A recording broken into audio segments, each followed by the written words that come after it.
super lamig, as in napakalamig, and walang Mr. Sun na yun, no?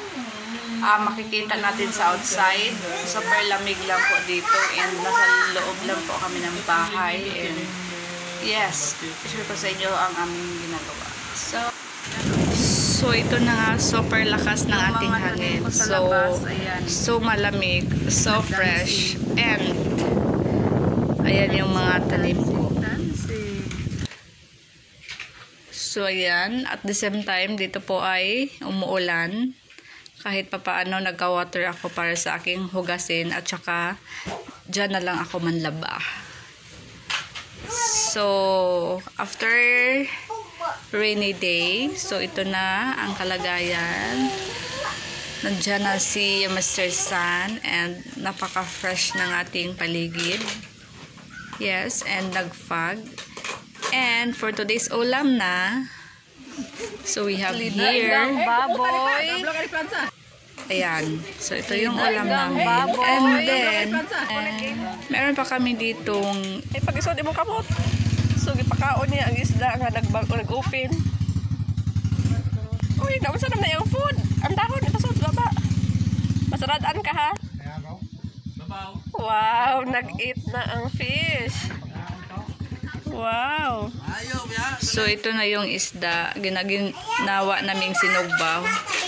Mina-marinate first before ginawang sinugba. And after that, tinulang manok. Yes, so nagluto kami ng tinulang manok. Masarap para pang sa lamig na panahon. Super perfect ito sa lamig na panahon. So ayan, tinulang manok. Native na manok. Yes, so sarap yung kanyang soup. Super malasa. So nagadobo na rin kami. Ito po ay konti lang. So kasya naman sa aming lahat. And after that, so ayan, okay unta lang no. So actually gaad ko water kay grabe di siya ka-dry. So kagina gambal ko nga duwa lang ka ingredients, which is ang lubi lang kag sugar. But now ano siya gali dry katama. So gaad ko gamay nga water. So nagawa din ako ng suman. So this is my suman. Ako lang ang nagawa.